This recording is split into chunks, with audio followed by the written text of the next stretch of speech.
Hello everyone. Welcome to another episode of This, That and the Other.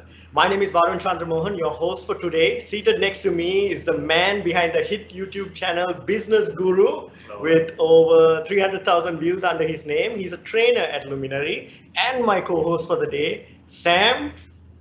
Welcome to the show. Thank you, Varun. It's a great pleasure. Awesome. And I hope you're ready for today's episode. We have a really distinguished panel. I'm very excited. Awesome. So this, that, and the other is a series that tackles some of the biggest, most controversial challenges HR and senior managers face within an organization. And the series isn't your usual webinar. It's part talk show, part podcast. And so far we've covered topics ranging from affairs at work, the good, bad, and the ugly, and side hustles while being employed, a perspective from both the employers and the employee side. This week, however, we'll be looking at success in business. Is it down to strategy, pure luck, or a little bit of both? And to our audience tuning in today, do send in your questions, comments, and even feedback by clicking on the chat button on Microsoft Teams at any time during the next hour. And it's time to introduce our guest, and what a lineup we have today. She is an attorney at law, the current business development director at Saline. Selena P is here with us today. Hello, Selena. Hi, Varun. Hi, everyone. Pleased to be here. Awesome. Thank you for being here. And he is the managing director at Heka PLC and a director at Haley's PLC. Rajitha Karyavasan is here today, everyone. Hello, Rajitha. Hi, nice to be here. Good afternoon, everyone. Awesome, good afternoon. Thank you for being here. And finally, he is the Chief Operating Officer at MAS and a mentor to Vidusha, the founder of Luminary Learning Solution. Shirendra Lawrence is here with us today. Hello, Shirendra. Hi, Varun. Hi, Sam. Hi, everybody. Pleasure to be here. Hey, the pleasure is ours. Thank you for joining us today. All right, let's dive in. So, Selena, you run an extremely successful, medium-sized, family-owned, family-run business. And Shirendra, you are the COO of a large, family-owned, professionally run conglomerate. And Rajitha, you are the managing director of a public limited company and a director at one of the largest diversified public conglomerates in the country. So from your individual perspective, what does it truly take to become successful in business? And what role does strategy play in it? We'll start with you, Selena. What are your thoughts on that? Thanks. So what I think, it's quite a loaded question. I don't know how fast I can get through it to really give tips Take your time. Yeah, but I'll take the most recent example of March 2020, when the whole country was shut down due to the coronavirus pandemic. And being a handloom company, being an exporter of toys, I think I lost you guys there for a second. Hello? I think we're good. I think you're back. Right. Yeah. Okay. So yes, as I was saying, in March 2020, we went into lockdown, and being in the luxury segment in the retail market and also attached to the tourism industry and being an exporter of educational, more higher end toys, we naturally found that it was quite a difficult time to continue business in, especially in the local market, the retail market. The fashion segment was drastically hit, and up to today, we only do about 80% of our sales in the retail market, although thankfully the exports have picked up. So we are essentially, we're in the craft sector, right? That's what we do. Handloom is a traditional craft, aging has a history of 2,500 years in this country. So what do? Everyone was talking about pivoting.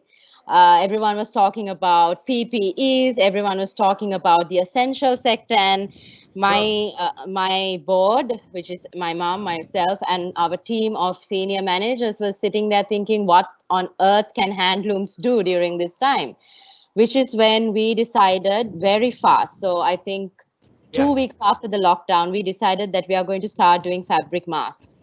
So, and that was a time when fabric masks were not seen as an alternative or even a possibility to the surgical mask that was mostly used.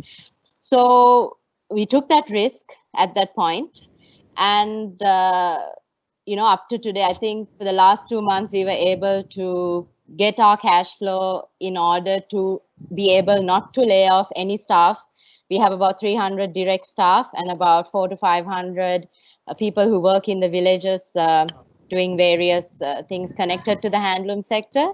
We were able to give work to our direct employees only because we pivoted so fast.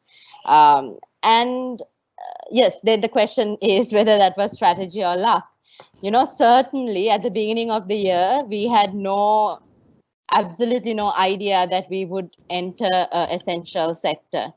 And there was no strategy when the coronavirus came about what we can do.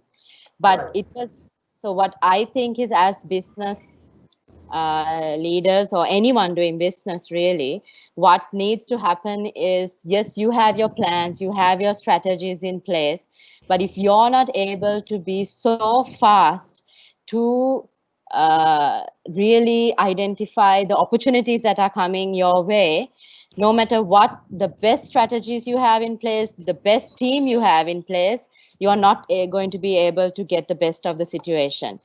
And I would say there is a little bit of luck because, I don't know, I believe in that. And I believe in that because we are set up as a social enterprise.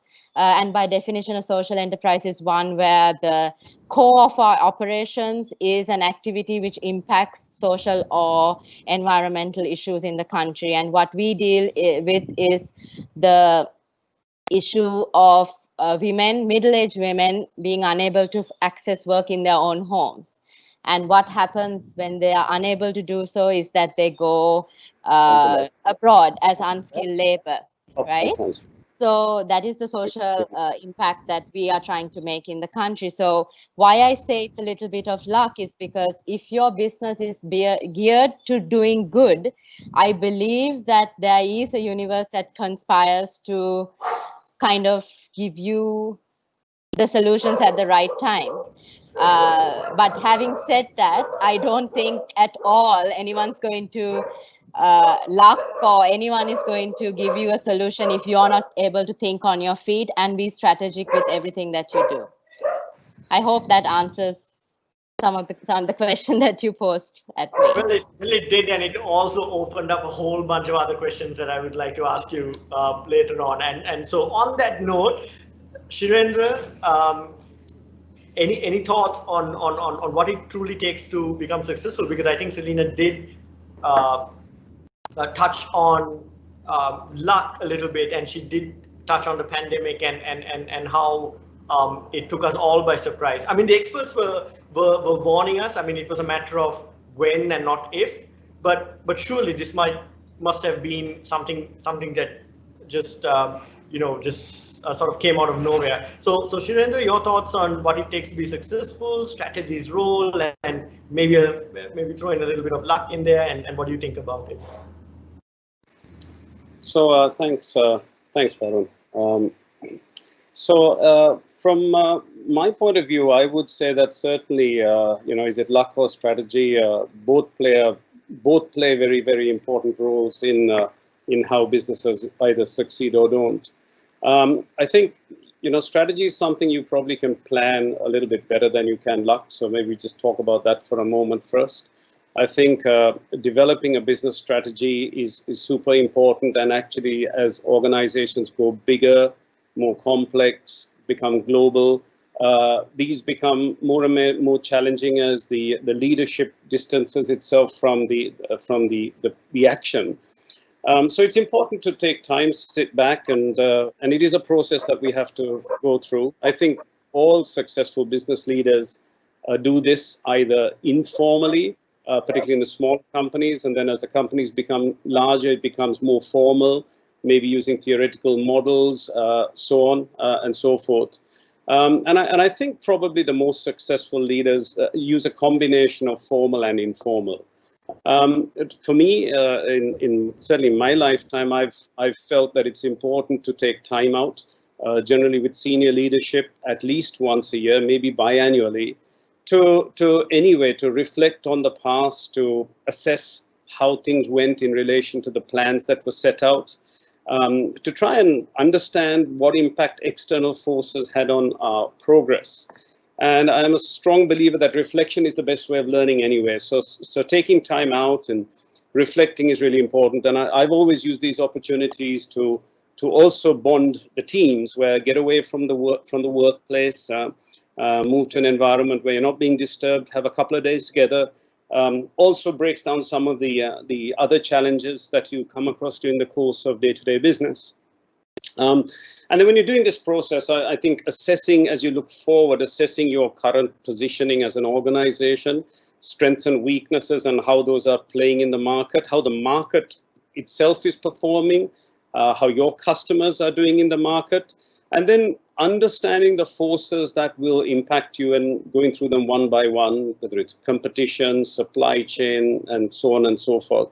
And using all of those, either define, or if you already have a business strategy, refine it and adjust it, because we all know that today, nothing is certain and things will move, and you need to be able to flex on it and so on. And there are lots of business models for this. For me, I think Professor Michael Porter's work is simple and easy to understand.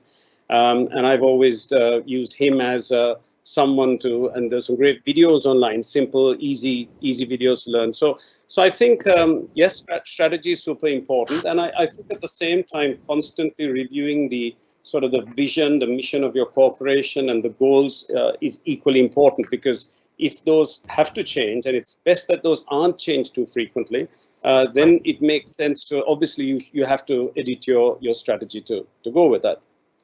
But then coming to luck, it's probably a little bit more, that one I actually had to think a little harder about, because if you look at the clinical dictionary definition, it tends to focus on pure forces and events that will bring you good or bad fortune. For me, I think though luck in terms of a business context is equally as much as that as to what you actually make of it. So, I mean, trying to disseminate it a little bit, I think the first part of being prepared to deal with luck is that overall strategy that we just talked about, and then building in place a contingency planning process and having all that in place. That's all equally part of strategy and blends into the being prepared for an eventuality, doing risk assessments within your organization in how you would deal with different situations. Again, both formally and informally, I think that preparedness is probably the first lever that I would say is worth looking at, or the first pillar you would look at. Secondly, I think everybody thinks of luck as right place, right time, and I absolutely agree that is the case. But at the same time, if you just sit by, it'll just go past you. So watching and listening for the signs of something is also important, because luck can play positive or negative. And then at the same time, you don't want to miss the bus. If the luck is positive, you have to make sure you jump on the bandwagon. Others will if you don't. And if the luck is perceived to be bad luck, as we talked about with the pandemic, well, there's always going to be winners and losers. Someone is going to come out of this in a better place, and someone will come out in a worse place. So then the planning process and how you deal with it is important. I think the third lever or pillar I would look at is the whole mindset.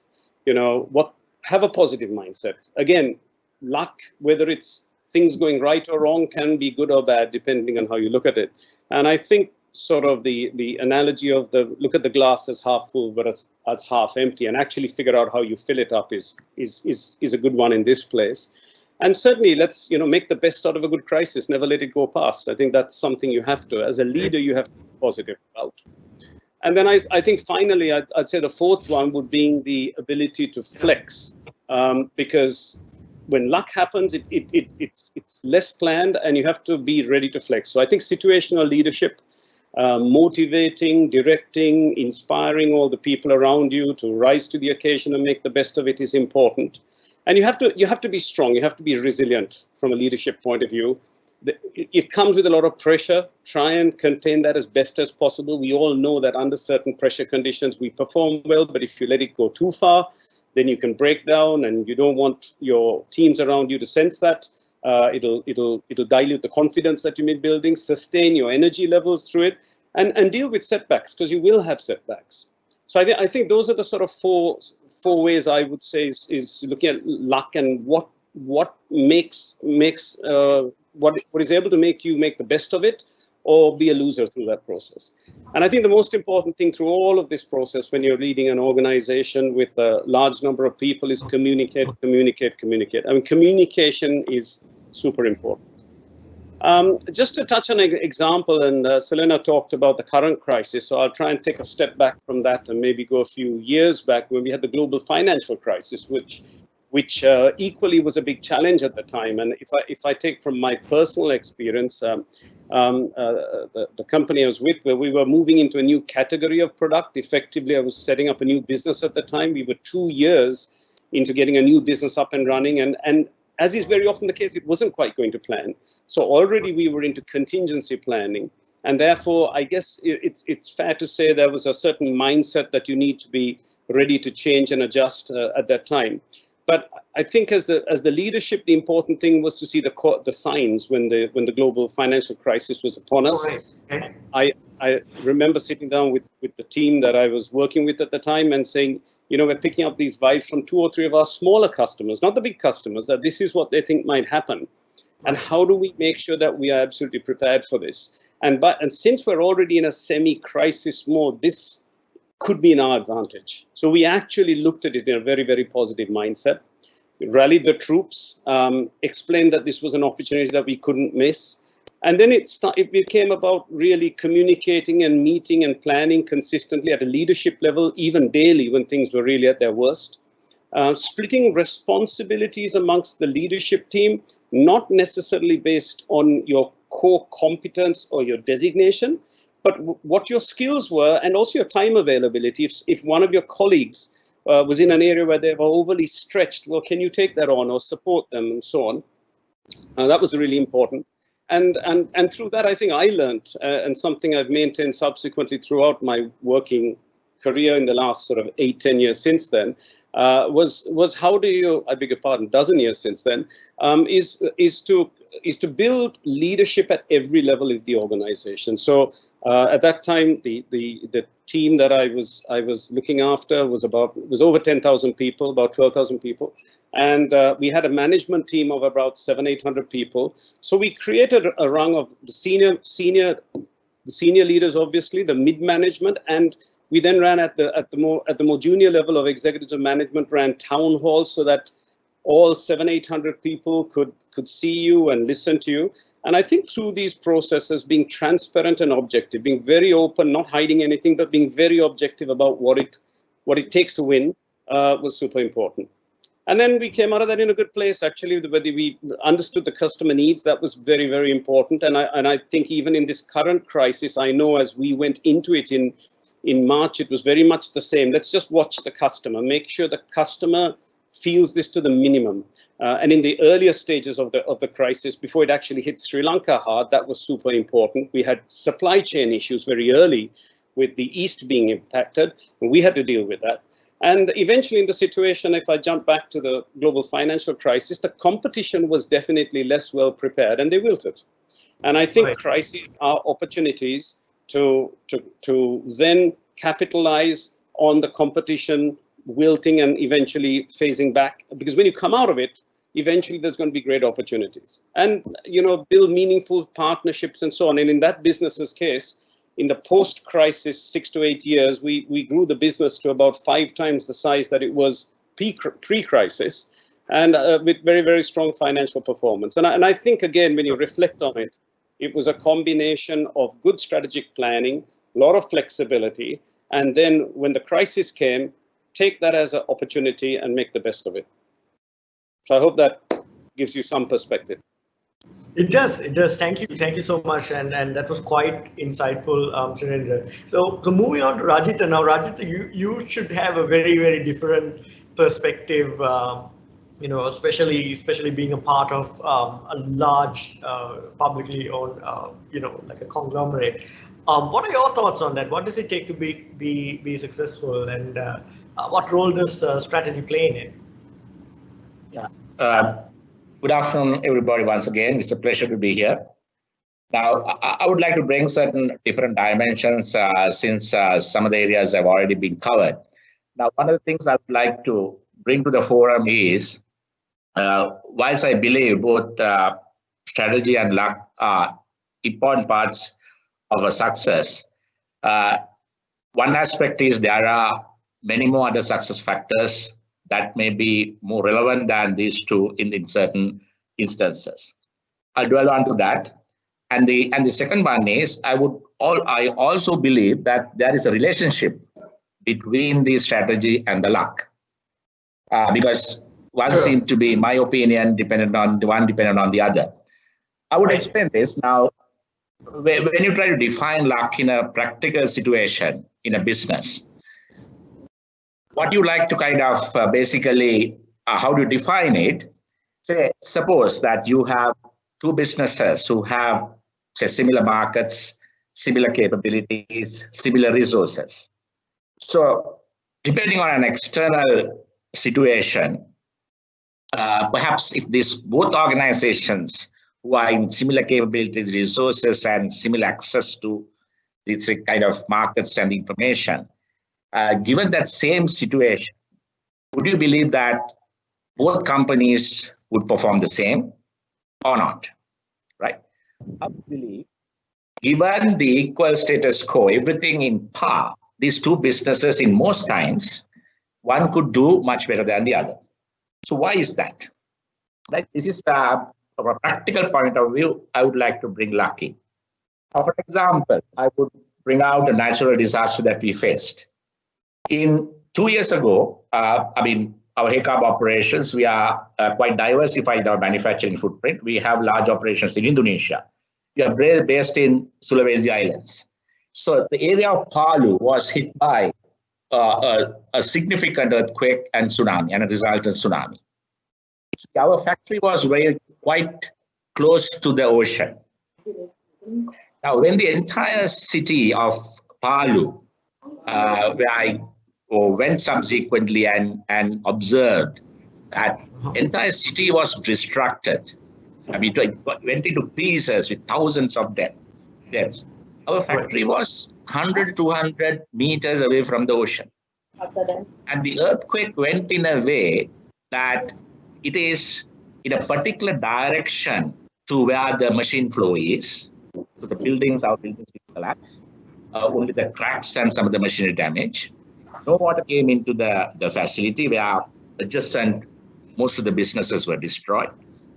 Our entire staff, including the expats, were safe, and no fatality.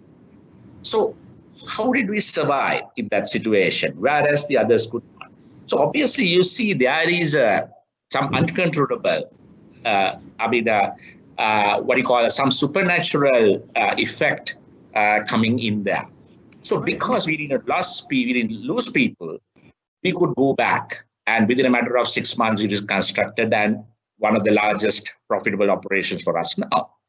So that is a typical the example of a good luck that I would define, whereas the businesses of similar nature, the zones that got affected largely, we escaped. It's a narrow shave. So it's a question of good luck. Now, I would think back this relationship through the COVID, right, in a different way. Now, when the COVID struck, from Haley's point of view, everybody around the world, there were so many layoffs, right? So many businesses saw their future very uncertain, very bad, and most of the businesses immediately reacted. One of the first things some of these large businesses that I would be controversial and say, some of the businesses who said so much about the employees, of their value, and so the first things that they did was they started retrenching, cutting people's salaries, right? So that is me being controversial, right? So we as Haley's, right? The board and the group management committee, we argued about this situation because in our case, we were exposed to leisure and aviation very strongly for local business, like Singer, aluminium. Right. So our exposure was huge, except for few export sectors. Sure. So we argued, we elaborated, and we said, no, we are not recommending to cut salaries of any employees for 6 months, right? We as a company should be able to take care of our employees and see the future at least for 6 months, right, without doing retrenchment, without doing salary cuts. But as an example, the board and the group management committee will take a cut. Okay. So this is what I'm saying. This is the business that I think Selina touched on this earlier, the social impact of it, the things that you say that you are doing good in the business, and you are running a sustainable business, looking after one of your key stakeholders, employees. Right? In this situation, we reacted in that way. We could have been wrong, but thereafter the strategy came into play. We got together, strategized, reprioritized, and then what cost cuts to be done, what markets to be expanded. So we did the whole strategic thing thereafter, but making a decision that we will walk the talk, right? So I believe this action that we did will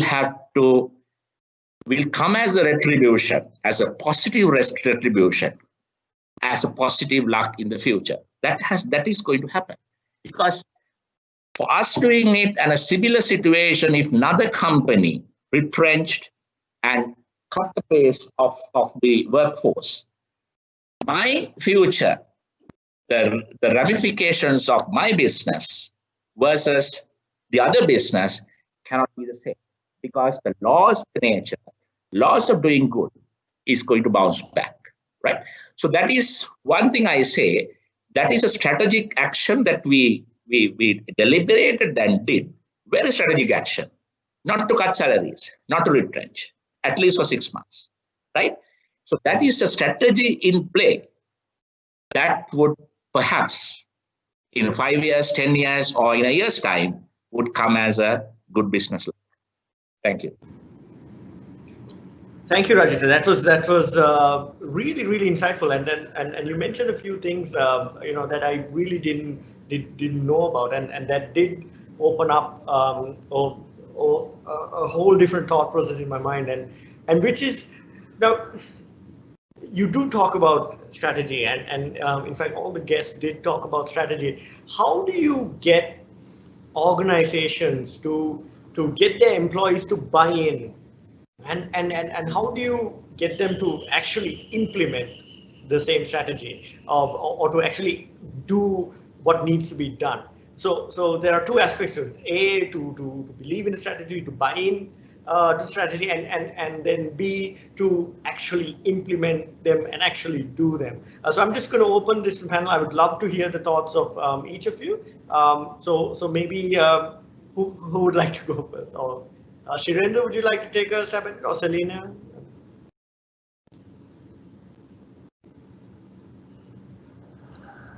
Sorry, I can take that. Yeah. Sure. And then we can go around the table. Yeah. Okay.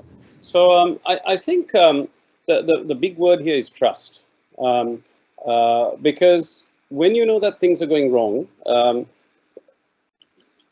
everybody looks up to the leadership for guidance and support, and fair weather leaders are generally don't make it and survive through these sort of situations, and people will look up and say, look, you got us to a great place here. Things are tough. The leadership needs to be able to stand up and say, there is a situation, this is what the situation is. You need to have done your plan resetting, your strategy resetting, and you have to have done that and be able to stand up in front of those people and give them the comfort that though the weather is tough, they're in the best place and the safest place for this. So again, I mentioned communication earlier on. Communication is most important at times like this. It's interesting because with the current COVID situation, We have the whole advent of video conferencing. Everybody's had to, turbocharge their learning in this space, and most people using 3-4 platforms for this. So it's been done through tech a lot this time, and particularly because the unusuality of the COVID situation was that we actually couldn't move out of our houses. So in any other scenario, you'd been able to be physically together, and being physically together gives you a lot of comfort anyway. So I think the importance of being transparent and honest, I think by and large people respect that.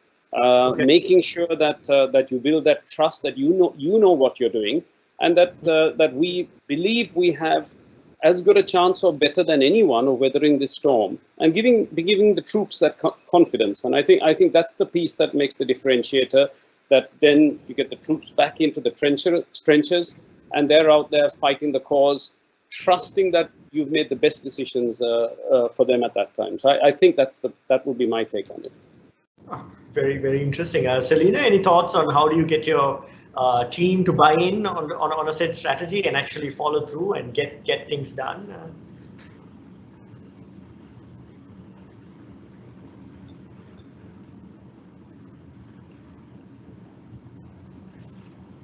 Sorry, I realized I was talking to myself for a second there. All the time. So honesty, as Shirendra said, I think that's the absolute key, because you have to share your pain. You have to tell your team the reality of where you are in. There is no way that you can go ahead, especially in a crisis situation, without your team understanding that, this is the status quo, this is the reality. And I think with that honesty really comes the human side of the leader as well, no? Like they start believing you with that honesty. I always find the authenticity and honesty when it comes to storytelling about your brand is really the way to go forward as we proceed. And so how I also got my team together was we went through a quick restructure, actually. I mean, it's easier when it's a smaller family-owned business as us, but it had more of a, so I made it leaner. Now there's just one team. That's how we work. So whereas we had 2-3 departments before, say there was a supply chain, there was a marketing, there was an export department, I just made it one business development unit where I lead it with 2 of my most senior managers, and then we have the entire team coming together with job roles, but at the same time making decisions together, meeting once a week, talking about how we are progressing, the fears that we all have as a business going ahead, how do we manage. And it's really amazing. I'm amazed by the strength some of my executives and even junior executives have shown, by just simple ideas, by messages of encouragement. I mean, it's really wonderful, really, how we have come together as a team. And I think it's this crisis that brought this together, because we're a 30-year-old company and we tend to be a little bit more traditional in the way that we have managed before. Yeah. But I think, like Shirendra said, it's the honesty, it's the ability to create ownership for the decisions that you are making, and to create ownership not just by communicating it to them, but also making them part of that team so that they are part of the decision. I will sit in the morning. Now we have briefings almost every morning because doing masks is mean like before our lead times were say 60 days. Now our lead times are like 10 days, 8 days. So every morning we'll meet and really talk about how we are going to tackle the day. Which customer do we prioritize? Who's doing what? So you get like people who are handling customers also talking to elastic suppliers. I mean, it's really wonderful, like how that honesty and the ability of especially my mother as the chairman, to sit down and say, look, guys, we are in trouble, but we are not letting anyone down. We want to move ahead as a team and we want to do it together. And it really brought an amazing spirit in the business. So I think going ahead too, with or without crisis, that is the way that we will manage our organization. because that collective thinking and that spirit of collaboration is absolutely the future. There is no room for hierarchy and thick structures. It's lean, fast, agile, and quick decision making, and that good spirit that will take businesses forward as we go. Yeah. Nicely put, Selena.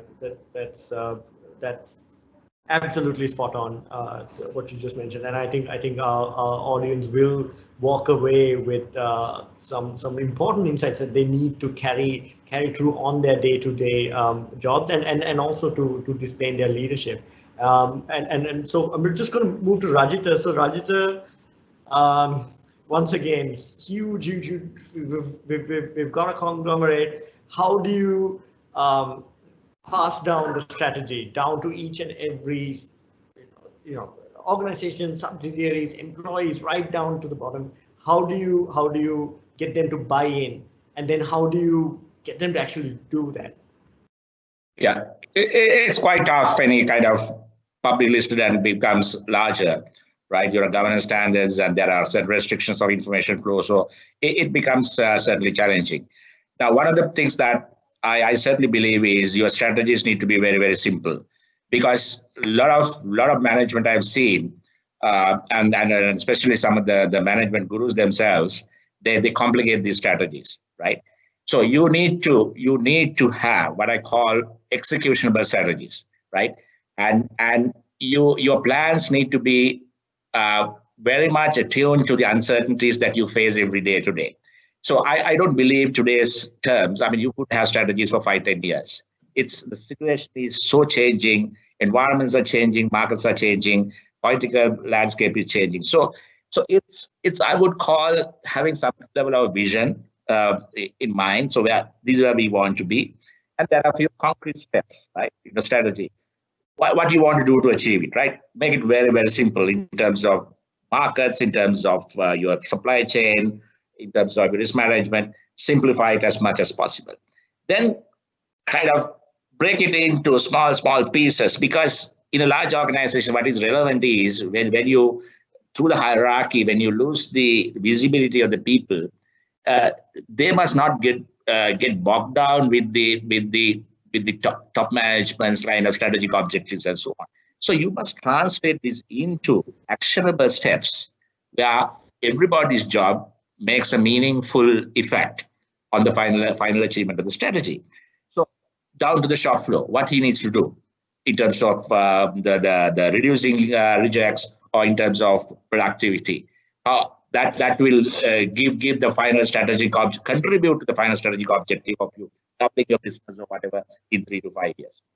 So that the pinning it down to very small pieces that people can understand, and the communication of that is going to be very important. But we need to realize that just because you have a beautiful strategy, you make it to your KPIs and actions, people will not buy in. So how do you get the buying in? So this is where, I mean, there are a couple of things that affect. One is the genuineness of genuinity. And they should be able to look up to the leaders and say, okay, these guys did not let us down in the past. So this is why I bring the COVID experiences in. When it comes to a good time or another bad time, people have a lot of good memories. I mean, they should not look up and say, okay, these guys did this to us that time as well. So they are not walking the talk. So that genuineness and having the real empathy towards the people, towards the organization, the customers, all stakeholders is going to be very, very critical. So in that sense, it's so critical that we walk in the talk, because this is very much missing in businesses today, because the leaders don't really walk the talk. Walking the talk can be seen not in good times. It can be really seen in tough, bad times like COVID. Very true. That those are situations where your leadership is tested. You are judged by your employees. And then one very important thing is the speed. The speed of action is so critical. So for example, in this COVID situation, one of the great opportunities, for example, we did, as Selina mentioned, I mean, we are the manufacturers or marketers of Oxypura mask, face mask. So we were selling that as the industrial mask pre-COVID. But when this opportunity came, the fast, within matter of weeks, how you revolutionize this whole thing to make it a medical mask, make it a day-to-day general mask, introducing the kit mask. So all those, a lot of actions, right? So there's no time for you to plan for 3, 5 years, 6 years. By that time, the COVID will be over. So you are now in permanent cycle of execution. And your team should be capable enough to understand that the speed to the market, speed of execution, and that capability must be there in the organization. That is also critical in times like this. Thank you. Super. Absolutely. Like my mind was blown away. Thank you, Rajita. With that said, for those of you who are joining us, we are in conversation with Selina, Shivendra, and Rajita on being successful in business. Is it down to strategy, pure luck, or a little bit of both? Do continue to send us your questions and feedback, and we've got some really great comments and feedback coming through, and it seems like our audience members are enjoying this session, and we are getting a lot of questions, and I'm going to ask my trusted co-host Sam to pick a few and ask the panel. So Sam, what do we have? What questions do we have? Yes, thank you very much once again, lady and the gentlemen. So interesting insights that you gave. Given the current circumstances, we noticed that the government imposed new regulations into businesses, especially import and export, and pretty much all of you are part of the ecosystem. So my curiosity is about, so how do you respond strategically and operationally to these changing circumstances? Oh, interesting. So this is open to the panel, and whoever would like to. Should I take it? Yeah, sure. Yeah. So generally, I mean, first thing I would like to mention here is we really have to have respect for the leadership of the country today, right? I mean, these business decisions that's going to flow, the criticism or the pros and cons of businesses all boils down thereafter. Sri Lanka today stands as one of the few examples of best COVID managed countries, right? So how was this possible? This was possible through great leadership, right? The leadership, I mean, this is not a political agenda we're talking about, but we know, I mean, the actions taken by the current president and the professional panel of management and the work that was played by the health ministries and the armed forces and the intelligence, that gave us a world-class example of COVID management. So none of us today could stand here and do our businesses in this way if this issue was not managed properly. So we have to understand that. So out of that comes the responsibilities of the business. The government says there are certain import restrictions that need to go through, right? We need to respect that, right? So we need to be also accommodative by looking at the bigger picture of the country and the safety of the entire nation. The business have to work through that without trying to influence the government to do the impossible, right? So in that situation, as far as our group is concerned, there are import restrictions that have come through. There are certain businesses, these import restrictions are severely affecting us, but we are patient.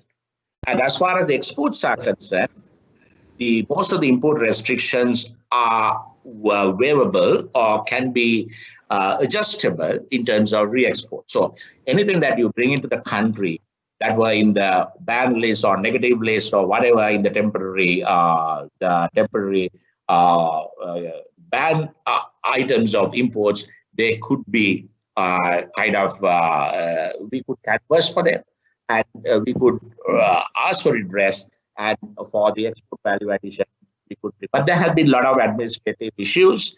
Bureaucracy has taken a toll there, but we have to understand why the government has to preserve the foreign exchange. Because when the exports are down, when the garment industry, which is the largest contributor, about $4 to $5 billion of export revenue, when it was expected to be half or whatever, that level of reduction and the tourism earnings are down, we need to basically preserve the foreign exchange reserves of the country. So we need to respect that situation. But I would say we have adjusted to this situation, the new situation, what we call the new normal. We understand that there are larger bureaucratic hurdles that we need to go through, but we also see that there is extra part that we need to play here, extra effort that we need to take, extra long-term vision we need to take place investing on Sri Lanka. And in fact, we have done that. In fact, our group decided to, because now the glove business is one that out of the COVID-19, our deep products group having a tremendous amount of orders up to next year, February, March. So we are investing heavily. So we are committing to Sri Lanka. We decided at the board meeting that we will invest up to about $2 billion in the expansions of deep products. In HECA Group, we are also investing close to about $500 million. So we are supporting the government, supporting the nation, and of course for good business reasons behind that. And we are putting larger portion of our eggs in Sri Lanka now, basically to give additional support and also based on the business scenario we are having. Thank you, Rajitha. Thank you very much. The audience is getting really excited about what's going on. So I have got a question. First, I'm going to read it out. And so this is about like all this imposing of the rules and regulations. What should be the strategy to drive the business forward? This question is actually directed to Shirendra about the way forward in this context.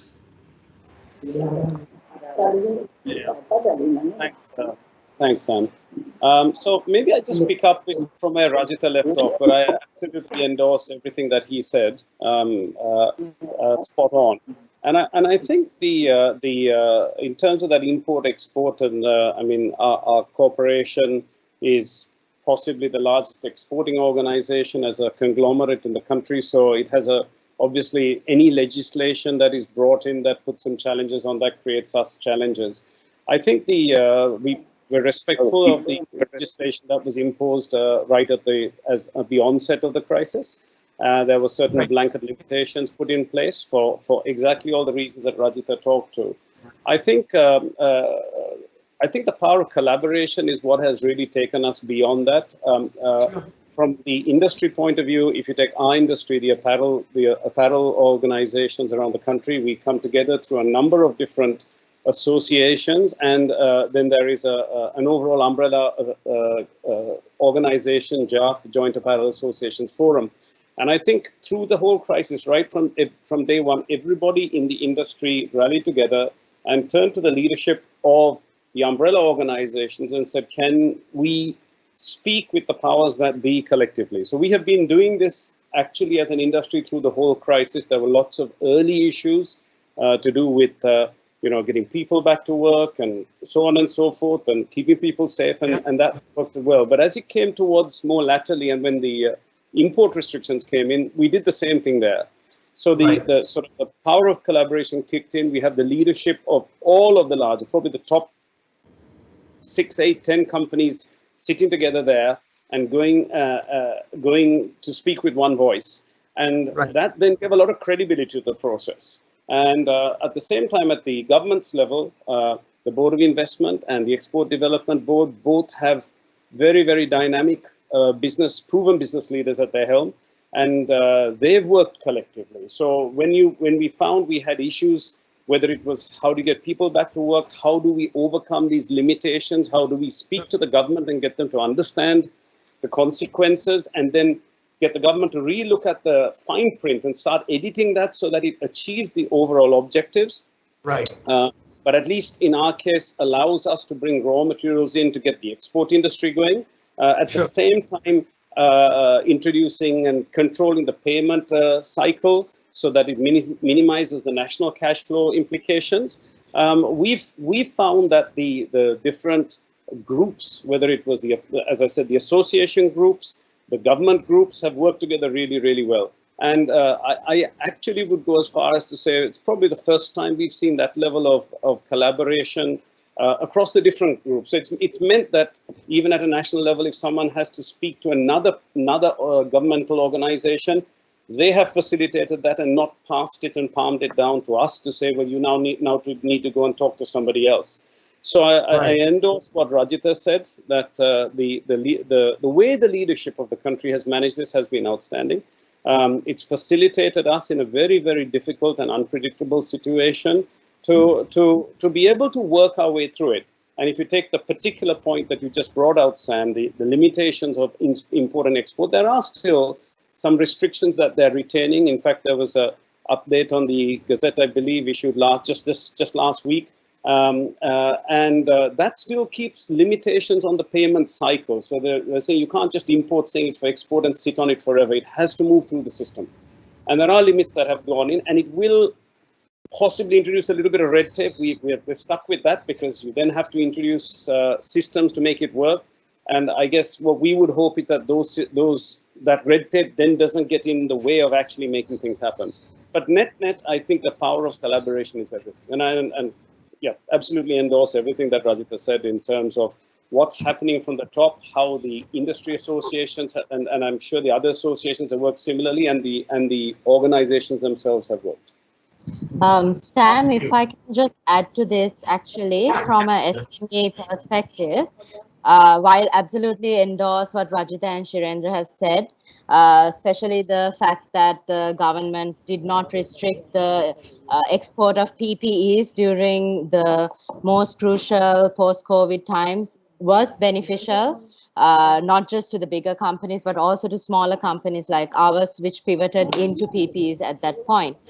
But what I also would like to add from an SME perspective is that while there are larger collaborations among the bigger business in the country, say the JAF or the Slascom or the various large industries, the SME sector is yet to organize in that manner. So we really fall in the peripheries, and without being able to really if we are unable to latch on to the larger industries, we have the risk of being left behind. So I think this is a real challenge to the SME sector in the country, which makes up 75% of the total number of enterprises in the country and also 45% of the employment in the country. So you see a lot of small businesses having to close down. You see a lot of cottage industries without work, without their kind of debt repaid, with inventory issues and all of that, especially those in the garment sector, because this happened during Aurudu. And, this just meant that there was a whole heap of inventory that a lot of the garment and even the craft sector is stuck with. So here is where I believe that the government needs to play a stronger role, because of the lack of, and I only say this because there's a lack of association of the SME sector, unlike the larger sectors. And unfortunately, when a sector is not organized in that manner, there comes the need of the government to play a larger role. There are things done. For instance, the craft sector, handloom and batik imports were banned 2 weeks ago, which will certainly help in kind of moving inventory that has been stuck during the Aurudu season. But what I really see is that there is a need, while short-term measures are taken, there needs to be long-term strategy and vision by the government at this point towards the SME sector. Because yes, there are national policies on SME development, blah, blah, blah, all these things exist, but I don't see it coming to light, especially in crisis, and a lot are left behind. For instance, the working capital loans that were given at 4% available to businesses to solve their working capital issues. A lot of smaller businesses have been unable to get through to the banks. I mean, personally, we are okay. We are a 30-year-old company. We have integrity in the market, but I'm speaking, I mean, it's also my duty to speak for the rest of my sector, right? So, Right. and I know a lot of startups, a lot of small businesses who haven't been able to access that. And I think that's a problem because SME is the backbone of our economy, and it also impacts a large number of people in the country, especially in the informal sector. Because Right. here we are speaking of the formal sector, right? But what about the day laborers, all these people who don't fall into this network? I think there is that issue, and I think there is a need to further look into this issue because it's not, I'm not saying that it's not in the cards at all, but I think the lack of a voice to go to government and make those representations mean that sometimes we are not priority. And I'm Sure. not blaming, I'm not like, don't take this as a blame game, because I think finally as citizens, we need to be able to demand what we want from our leadership. But when there is a lack of strong voices in the sector, I think that demand doesn't get across as it's needed. So while absolutely commending the government for having managed this crisis extremely well and we were able to continue business even during lockdown. I think that was fantastic. We are from Kurunegala district and we were able to do it. So Right. while commending the amazing work that has been done, I think there is a need for long-term strategic vision into the SME sector of the country. Sure. Thank you, Sunil, and thank you for being, quite honest with us. And in fact, a big thank you actually goes to even Shirendra and Rajita. Thank you for being honest and not holding back. And that was a whole, the idea or at the core of this, that, and the other. And we wanted this debate to happen. We wanted these conversations to happen. We wanted, different perspectives. And again, the purpose of this series is not to come to conclusions, but to have a dialogue. And I'm eternally grateful for my guests today for doing that. So we are down to the last couple of minutes. So just to wrap up, we have the three different perspectives. What takeaways, or to our audience, what can they take away from this, from your perspective? A few 2 to 3 tips, or just one tip or one advice that you would give them to increase their chances of success. What can they do? And from your individual kind of perspective, based on the industry and the space that you're in.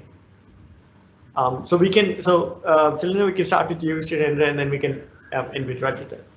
Okay. So I think what I would like to really leave behind is that,